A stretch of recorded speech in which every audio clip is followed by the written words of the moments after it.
Okay, we're here. You're now joined with Helen Falcon. She's the Postgraduate Dean of Health Education Thames Valley and is also the Chair of COPDEND.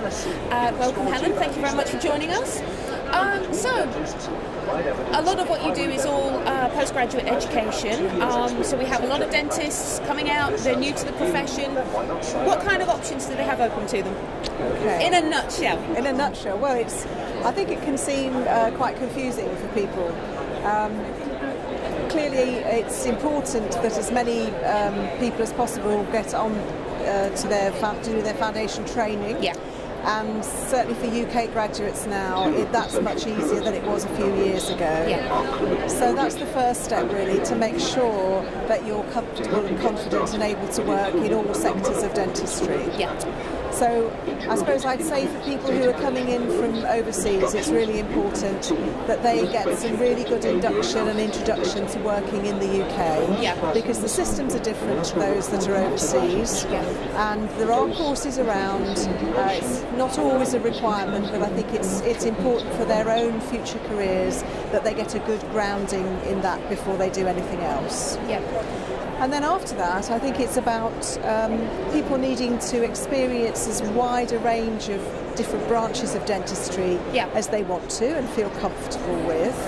And so still about half UK graduates go on to do what we now call dental core training, which is getting experience either in oral surgery or in restorative dentistry or in children's or lots of different specialty areas, so that they build some additional skills, and then if they decide they want to go on and specialise, they understand a little bit more about the various branches of dentistry. Yeah. And how do you envisage the future for dental practitioners at the moment, for the next 5 or 10 years? How can you see things going? Well, I think there's still an awful lot of work to do. There's quite a lot of concern around at the moment, I think, with direct access and talks of a new NHS contract. Yeah. But I think if you look at the population, the size of it, and the numbers of people that there are in the heavy metal generation, there's still an awful lot of work to do. There's a lot of mouths to be looked after, and I think there's people shouldn't be despondent, because I think sometimes there's a tendency to feel threatened by more DCPs getting additional skills. Yeah. But if you look seriously at what is out there in the population, there's been a huge shift in what they need, and so the profession's got a different balance, and I think that's right. So I think over time there will be fewer dentists around over the next 40 to 50 years. Yeah. Because there'll be less complicated treatment needed.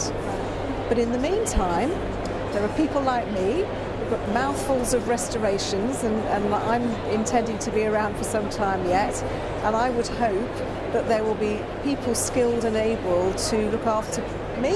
You know, there are more people over the age of 50 than there are under the age of 50, and those are the ones with the work that needs doing. So I would suggest that there's lots and lots of basic dentistry, and there's lots more particularly restorative dentistry going to be needed in the future. Yeah. And I would suggest that young dentists try and get experience in different areas, and then try and focus in on the areas that they themselves find rewarding.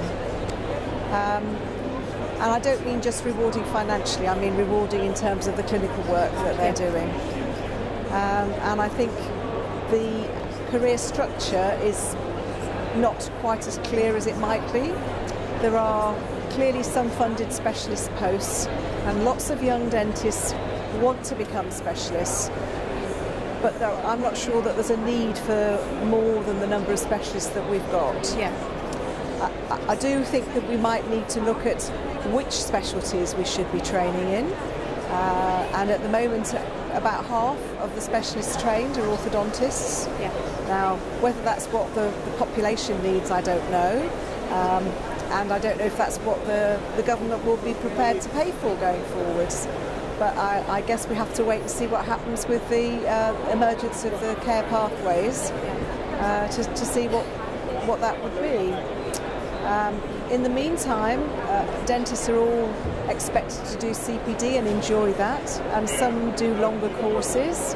And I would certainly encourage people that want to get additional skills and training to do that, even if they don't want to go on and be recognised specialists.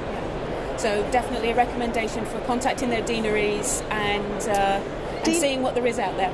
Deaneries are good sources of advice, but there's a whole range of course providers, and we're doing some work through COPDEND at the moment to try and put in place a quality assurance framework for CPD, because at the moment it's very difficult for a dentist or a DCP to know whether a course they're going on is good quality or not.